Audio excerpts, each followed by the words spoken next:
A paz do Senhor, igreja, que Deus abençoe grandemente. Hoje é um culto de ceia, hoje é um culto especial, né? Hoje é um culto onde Deus irá falar conosco mais uma vez. Eu gostaria que você me acompanhasse o que está escrito em Provérbios, capítulo 21, versículo 31. Provérbios, capítulo 21, versículo 31. Olha só o que diz: os homens podem preparar o seu cavalo para o dia da batalha, mas somente o Senhor é quem dá a vitória. Os homens podem preparar tudo aquilo que está dentro do seu alcance, na sua inteligência, na sua capacidade, mas quem dá a vitória é Deus. Deus usa os homens, sim. Deus usa os médicos, sim. Deus usa pessoas que têm a tendência de buscar mais a sabedoria cada vez mais, da pessoa querer buscar, da pessoa querer acreditar, da pessoa querer estudar cada vez mais. Deus ajuda. Podemos fazer bastante planos e temos que fazer bastante planos. Devemos sonhar, planejar, mas quem dá a resposta certa é o Senhor. É o Senhor. E tenha certeza disso, que juntos, como cristão, como servo, Deus irá nos dar a resposta apropriada no tempo certo. Estamos agarrados mais do que nunca com Cristo Jesus. Mais do que nunca agora sim nós somos unidos em Cristo Jesus. Juntos somos mais fortes, sim. E temos a certeza que Deus vai nos abençoar. Vamos ouvir alguns louvores e vamos lembrar o grupo de louvor abençoado na nossa igreja. Irei colocar agora e depois vem a palavra, depois eu vou ministrar a ceia. E quando eu estiver ministrando a ceia e você na sua casa onde você está, você vai cear junto comigo, cear junto com a igreja online. Deus Pai, abençoe, ó Pai, esse culto, Senhor Jesus. É para Ti, Senhor. É para Ti esse culto, Senhor Jesus. Que o Senhor aceita a adoração. Que o Senhor aceita o clamor, Senhor Pai. Obrigado, porque até aqui Você tem nos abençoado. Em nome de Jesus. Amém. Glória a Deus.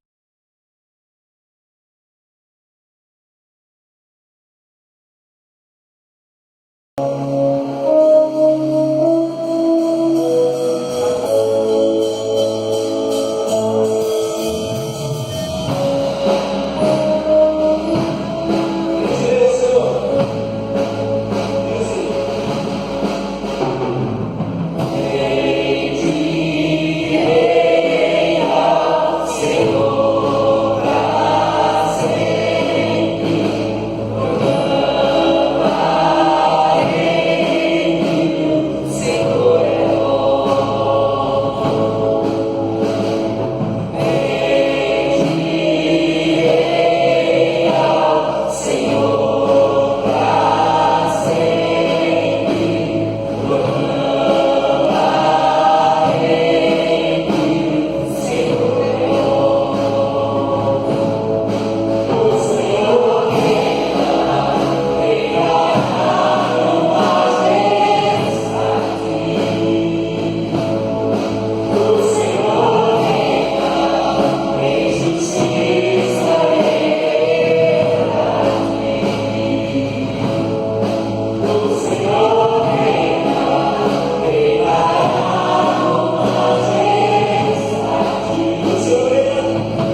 Ele pode derrubar as muralhas do nome do Senhor Jesus. Amém? Você crê assim, amém? As muralhas vão cair, amém? Glória a Deus. Aleluia.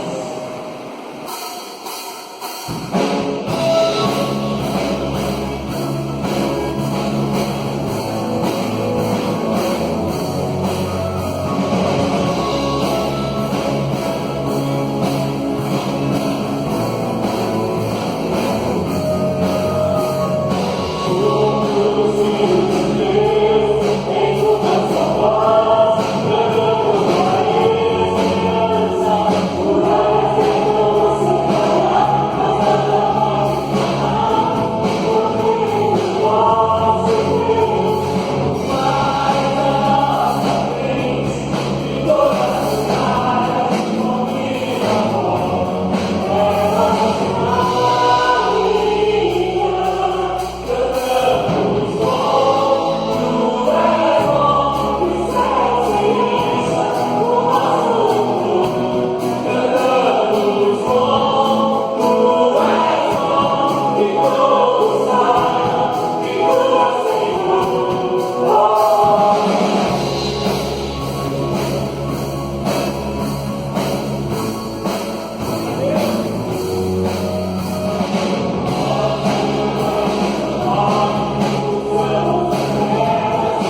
A paz do Senhor, igreja.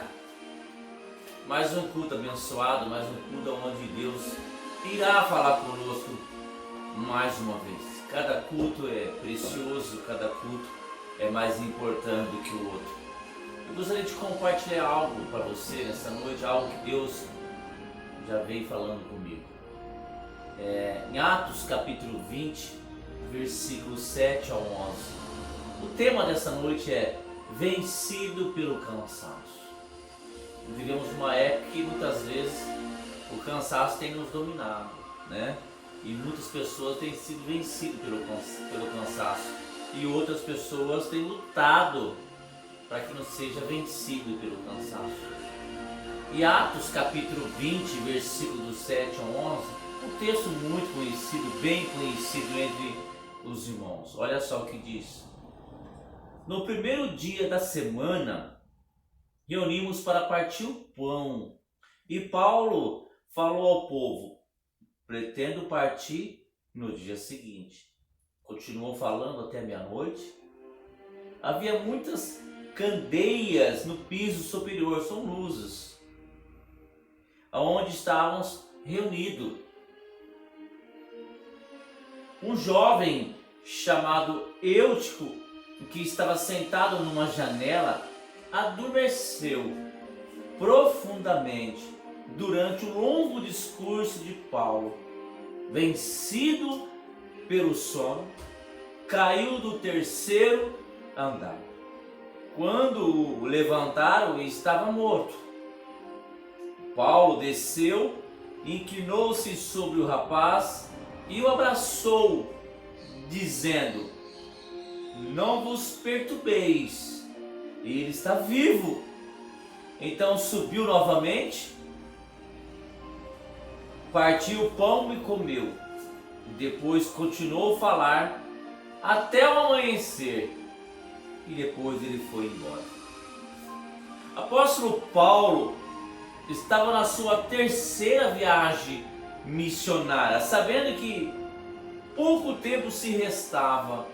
O apóstolo Paulo, ele tinha um chamado de abrir igrejas, plantar igrejas, e ele sabia, pela idade que ele já tinha, a situação, o histórico, o geográfico que ocorria, e ele sabia que logo ele ia para melhor.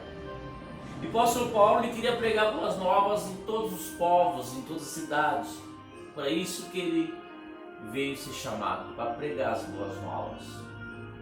Paulo, orientado pelo Espírito Santo, passou por várias cidades.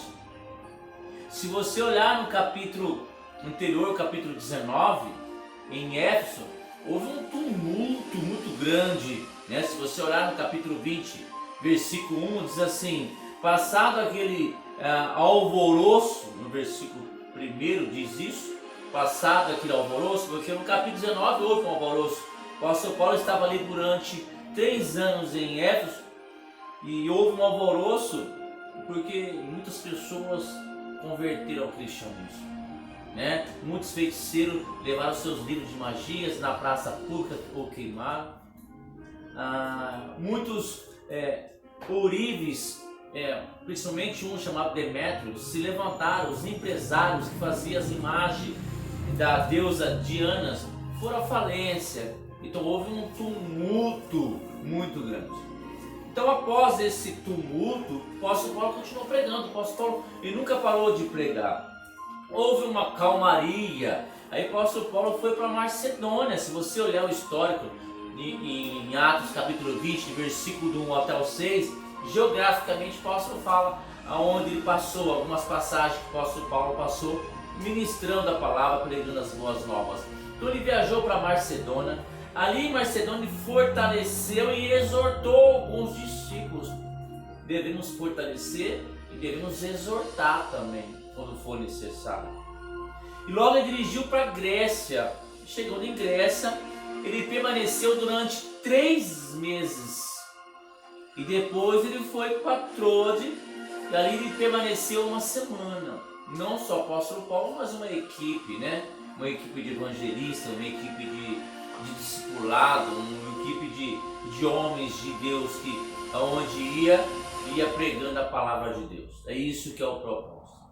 a visita à igreja de Troade, Paulo prestou serviços pastorais naquela comunidade, pregando as boas novas até um pouco mais da meia-noite, até um outro dia, vamos dizer assim.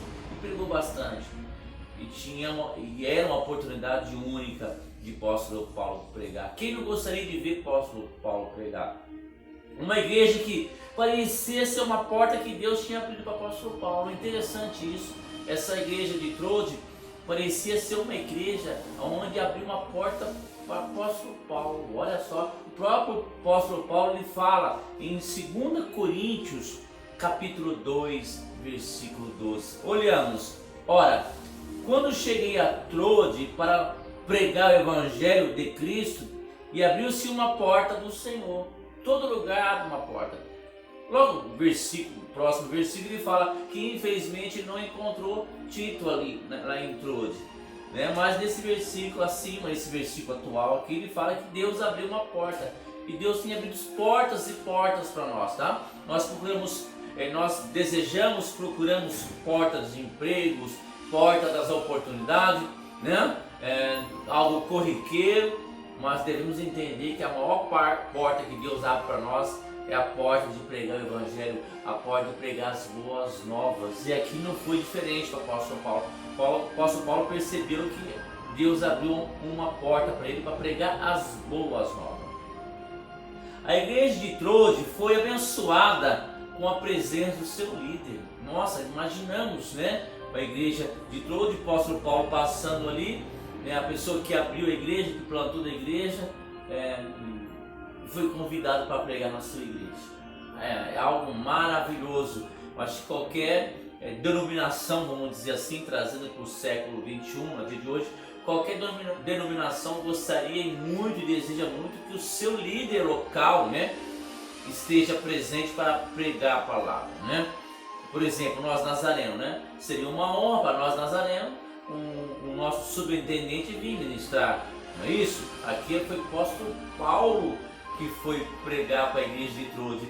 Não tem algo mais precioso. E aquele culto era um culto domingo, primeiro dia da semana, era um culto domingo. O culto domingo é diferente. Não adianta nós tentar fazer o máximo possível no culto da semana ou culto domingo de manhã. Tentamos fazer campanha, várias coisas, mas o culto domingo ele é um culto domingo, ele é diferenciado, principalmente aqui no Brasil. Então, o culto domingo, o apóstolo Paulo pregando, o apóstolo Paulo vai ir pregar, tudo programado, E esse culto, assim, onde nenhum dos membros poderia faltar, todas as membresias tem que estar lá, tem que estar presente. E tem que convidar os amigos, convidar os vizinhos. É noite festiva, é noite de festa, é noite de adoração. E para complementar, a cereja do bolo era a ceia. Partir o pão. Então era um domingo, onde o apóstolo Paulo ia pregar e era a ceia. Não tem algo mais especial do que isso. Em Atos 20, versículo 7. No primeiro dia da semana reuniu-se para partir o pão e Paulo falou ao povo. Tinha tudo para ser um cultão, vamos dizer assim. Aquele culto maravilhoso. Domingo à noite, ceia, o apóstolo Paulo vai pregar, a igreja lotada, o ambiente estava super agradável. Olha só, havia muitas candeias nos pisos superiores onde estávamos reunidos. Havia muita iluminação, então tinha tudo perfeito para ser mais um culto. E tudo que fazemos dentro da perfeição para agradar a Deus ainda é pouco pelo aquilo que Ele merece. Então tinha um culto para ser algo assim marcado na história, A igreja do Nazareno, esse ano vai complementar 18 anos, E acredito que vai ser 18 anos no meio de uma pandemia, vai ser o mês que vem. Mas daqui 2 anos a igreja do Nazareno vai fazer 20 anos, Betânia. Precisa ser um culto especial. Todo culto festivo tem a tendência de prolongar um pouco mais. É natural isso, um culto de festa, E a tendência é prolongar um pouco mais. Mas nesse culto, além de demorar um pouco mais, aconteceu algo inusitado. Nós devemos estar preparados para cada culto. Eu vou no culto, cultuar. Não, devemos sair de casa para ir para o culto. entendendo que cada culto é diferente do outro. Cada culto Deus trabalha de uma forma extraordinária e não foi diferente. Aqui tinha um personagem chamado Eutico que chamou a atenção desse culto. Um jovem chamado Eutico, Atos capítulo 20, versículo 9, que estava sentado numa janela e durante o longo discurso de Paulo foi vencido pelo sono e caiu do terceiro andar. O jovem Eutico morreu, mas o apóstolo Paulo, em nome do Senhor Jesus Cristo, o ressuscitou. Você conhece, você leu a história aqui. E o apóstolo Paulo voltou para ministrar a ceia. E assim foi até o raiar do dia. E depois, no outro dia, ele foi embora, seguir viagem. Seria a última noite de apóstolo Paulo. No outro dia, teria que ir embora. E assim ele fez. E o propósito do apóstolo Paulo é pregar as boas novas. Mas o que podemos tirar de lição nessa passagem aqui interessante, né? Onde o ambiente foi agradável, tinha todos os cuidados possíveis de existir ali, né? As luminárias daquele momento. O apóstolo Paulo, quer dizer, o pregador aqui na terra não teria outro melhor que o apóstolo Paulo aqui na terra. O apóstolo Paulo era a boca de Jesus, como nós somos, mas você entendeu onde eu quero chegar. O apóstolo Paulo foi ministrar, o ambiente agradável, o terceiro andar, um culto de ceia, um domingão, a igreja lotada, e de repente esse moço ele cai da janela, e o apóstolo Paulo desce lá embaixo, ressuscita ele, a palavra de Deus diz que ele estava morto.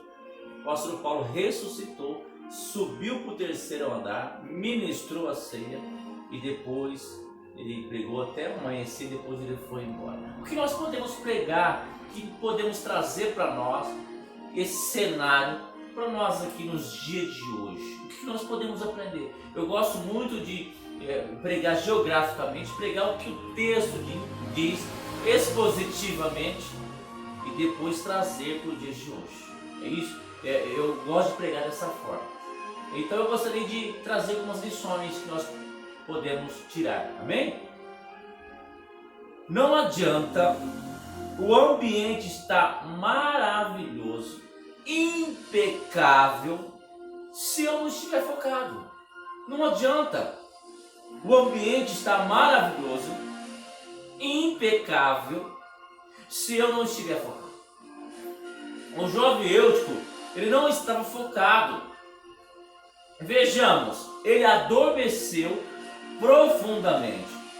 Eu não posso dizer que a palavra de apóstolo Paulo foi uma palavra ruim para dar sono. Eu não tenho essa audácia de falar isso.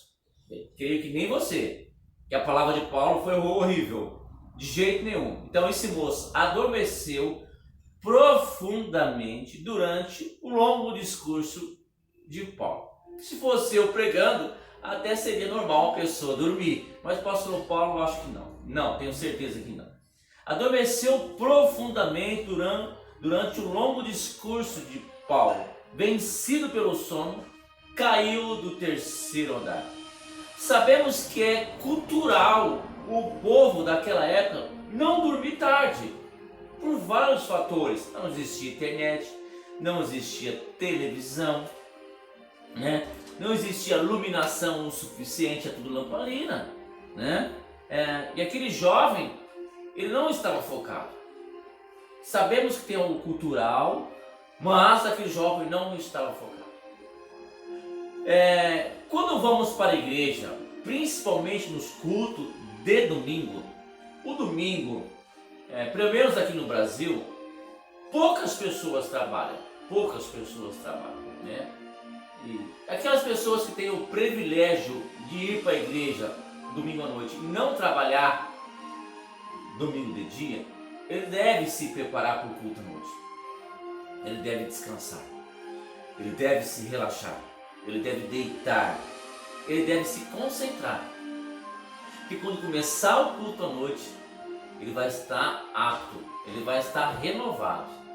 Mas se ele ficar o dia inteiro para lá e para cá, dia inteiro para lá e para cá, dia inteiro para cá, naquela muvuca, à noite ele vai estar cansado, ele não vai estar focado no culto, porque o seu corpo já não vai ajudar mais.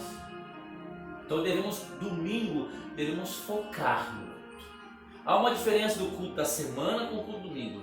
O culto de semana, eu percebo que algumas pessoas estão pregando, está abrindo boca, porque está cansado, porque foi um dia exaustivo, foi um dia cansativo. Mas o culto do domingo, devemos nos preparar e devemos nos focar para ouvir a palavra de Deus. Por isso que um anda para cá, um anda para lá, vai aqui, vai lá, porque não focamos na parte da manhã e nem na parte da tarde.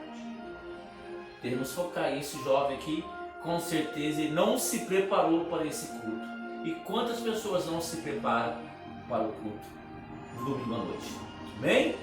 Então não adianta, o ambiente está tudo pronto, impecável, mas se a pessoa não estiver focada. A segunda coisa que nós podemos aprender: quando somos vencidos pela situação, não temos a noção do que iremos enfrentar na frente. Eu vou repetir. Quando somos vencidos pela situação, não temos a noção do que iremos enfrentar na frente. Esse jovem Eutico, ele foi vencido pelo sono e não percebeu o tamanho da gravidade que se encontrava. No entanto, que ele caiu do terceiro andar e morreu. Ele morreu. O apóstolo Paulo ressuscitou em nome de Jesus. Muitas vezes somos vencidos pela circunstância e depois iremos ver o preço alto que iremos pagar. Vou dar uns exemplos bem simples aqui. Devemos lutar até o fim, não deixar as circunstâncias ao contrário nos desanimar. Devemos lutar até o fim, não deixarmos que a circunstância ao contrário nos desanimar. Porque se eu serei vencido pelo desânimo, se eu for vencido pelo desânimo, eu não sei o que vou encontrar mais para frente. Porque vou ter que recomeçar de novo. Se eu for vencido pelo desânimo agora, eu já estou na metade, já estou na igreja há muitos anos.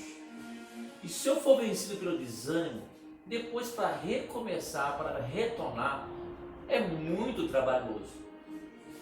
E outra coisa, se eu ser vencido pela falta de fé, se eu fui vencido pela falta de fé, a circunstância que está acontecendo aqui agora, minha fé está fraca, então fui vencido pela falta de fé e estou sem fé. Só que eu não posso esquecer que por trás de mim existe a minha família. Amanhã depois eu vou querer voltar para a igreja, meus filhos não vão me acompanhar. O meu marido, a minha esposa não vão me acompanhar, porque eles estão ligados a mim. Você é o sacerdote da tua casa, e muitas vezes é assim na tua casa. Às vezes você é o único forte, aí você é vencido por falta de fé, você desanima, não vai na igreja mais. Automaticamente quem está ao teu redor não vai para a igreja junto com você. E amanhã depois você volta para a igreja e eles não vão te acompanhar. Eu tenho visto muito isso. Não sejamos vencidos. Então, antes de nós ser vencidos pela circunstância, pensamos no prejuízo maior. Será que vale a pena eu desistir agora? Será que vale a pena eu abandonar agora? Será que vale a pena eu fazer isso agora? Eu sempre penso no futuro. Que consequência tem eu desistir e parar ou não fazer agora ao futuro? Eu penso dessa forma. Se eu parar agora, vai piorar mais tarde. Pensa dessa forma. E esse jovem aqui, ele foi vencido pelo sono. Ele não entendeu a consequência onde ele estava. Ele estava numa janela do terceiro andar, ele não entendeu o perigo que ele se encontrava. E muitas vezes encontra diante do perigo e não consegue entender a noção aonde se encontra. Então devemos tomar muito cuidado antes de tomar qualquer decisão e antes de ser vencido por qualquer coisa. Amém? Olha só, Atos capítulo 20, versículo 10. Paulo, ele desceu. Paulo desceu, inclinou-se sobre o rapaz e o abraçou, dizendo: não vos perturbeis, ele está vivo. Então subiu novamente, partiu o pão e comeu. Depois continuou a falar até amanhecer e foi-se embora. Isso já vai entrar no terceiro assunto. Sabe como chama esse tema aqui? Independente da situação, não perdemos o foco em Deus. Não perdemos o foco. Independente da situação, não perdemos o foco em Deus. Não perdemos o foco. Independente da situação. O apóstolo Paulo desceu, orou, ressuscitou e depois ele subiu e ministrou a ceia. Era um domingo de ceia. A ceia já não tinha ministrado ainda. Se terminasse o culto ali, seria um culto em aberto, sem terminar. Então precisa finalizar o culto com a ceia. E o apóstolo Paulo, ele tinha em mente e um foco de ministrar a ceia. E ele ministrou a ceia. Não perca o seu foco. Uma vez aconteceu conosco aqui na nossa igreja. Estavam ministrando um domingo à noite, faltando ali uns 10 minutos para terminar o culto. De repente escuta um barulhão forte. Você vai lembrar dessa história. Um carro, uma pessoa bêbada, alcoolizada, dentro de um Fiat Uno, veio batendo alguns carros da nossa igreja. Até pegou o carro do Saulo, né? E nós, o Saulo foi lá, viu o que está acontecendo, ou um obreiro foi lá ver o que está acontecendo. Nós terminamos o culto, eu terminei o culto, depois nós fomos lá fora, né? E fizemos tudo o que tinha que fazer, mas nós não perdemos o foco aquela noite, que nós tínhamos que terminar o culto. Então não perdemos o foco. E o carro do Saulo acabou arrumando, né? Então Deus está no controle. Paulo tinha um propósito de ministrar a ceia do Senhor na igreja de Troade, e assim o fez depois do acidente. É assim, é o propósito. Você tem um propósito na vida, igreja, então cumpra esse propósito. Não deixe os empecilhos da vida impedir de você venha crescer. Não impeça isso. Não perde a visão. Eu tenho isso em mente, eu vou até o fim. Muitas vezes perdemos o foco num descuido, num vacilo, num desânimo e paramos no meio da trajetória. Não pare no meio da trajetória. Não pare, porque Deus está com você. Se Deus proporcionou algo para mim e para você, iremos até o fim, mesmo que antes haja um empecilho. Mas junto com esse empecilho vem um milagre, para você não desviar do foco. Os empecilhos vão existir, as lutas vão existir, mas os milagres também irão existir. Essa seria uma reflexão para essa noite. Um culto, domingo de ceia. O apóstolo Paulo é pregado, um ambiente agradável, mas ali tinha um moço que não estava focado, ele não entendeu o perigo que se encontrava, e o apóstolo Paulo ele tinha em mente, estava focado: eu vou terminar esse culto, eu vou ministrar a igreja a ceia de todos. Essa é a palavra que eu gostaria de trazer para você não desanimar. Amém? Que Deus abençoe. Deus Pai, cuide de nós, cuide de cada um de nós aqui. Que Deus venha abençoar grandemente, em nome de Jesus. Amém.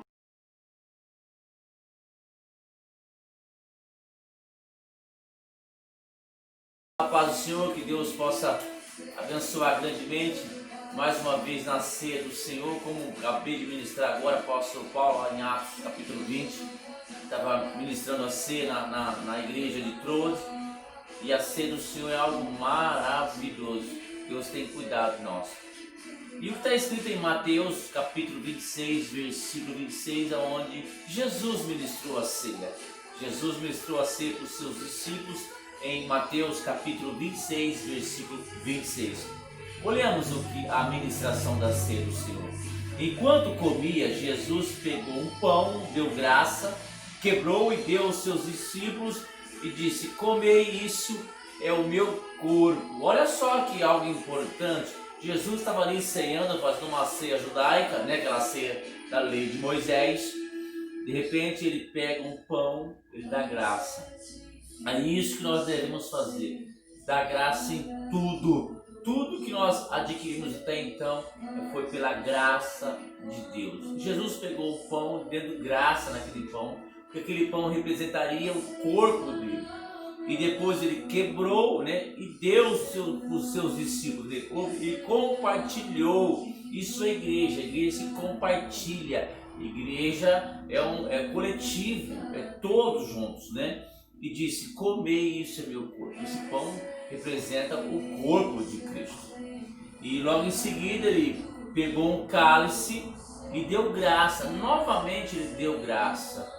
E devemos agradecer a Deus em tudo nessa vida. E entregou aos seus discípulos e proclamou: bebei dele todos vós. Isso é meu sangue da aliança, derramado em benefícios de muitos para a remissão do pecado. É o cálice da nova aliança, esse cálice da onde nós adquirimos a salvação, a vida eterna. O cálice é o cálice da salvação. Lógico, nós temos que nos arrepender, temos que nos santificar, tem um processo, né? Mas a ceia, o sangue de Jesus, ele veio em prol para a nossa salvação. Então Jesus pegou um pão, quebrou o pão, deu graça e deu para os discípulos, para os apóstolos, e falou: comei, isso é meu corpo. Comemos o pão. Pega o seu pão, abençoa ele como Jesus já abençoou, em autoridade em nome de Jesus Cristo, e coma o pão que representa o corpo de Cristo.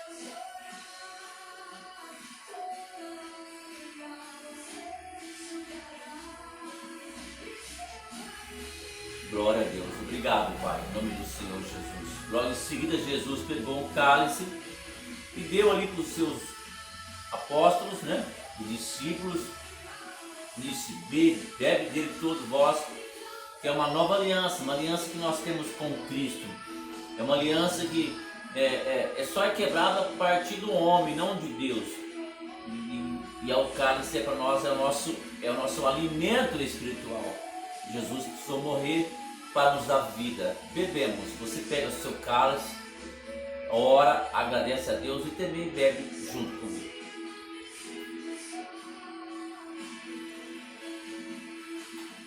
Obrigado, Pai, pois até aqui o Senhor tem nos abençoado, até aqui o Senhor tem nos ajudado, até aqui o Senhor tem tido misericórdia sobre as nossas vidas, e nós sentimos orgulhosos, meu Pai, de participar da ceia do Senhor. O Senhor precisou morrer para nos dar vida.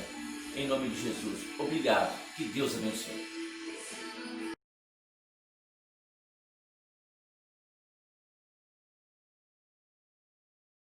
Que a graça do Senhor Jesus Cristo e a comunhão dele esteja sobre as nossas vidas. Que assim seja. Amém. Igreja, que Deus abençoe grandemente. Amo cada um de vocês. Morrendo de saudade. Um abraço.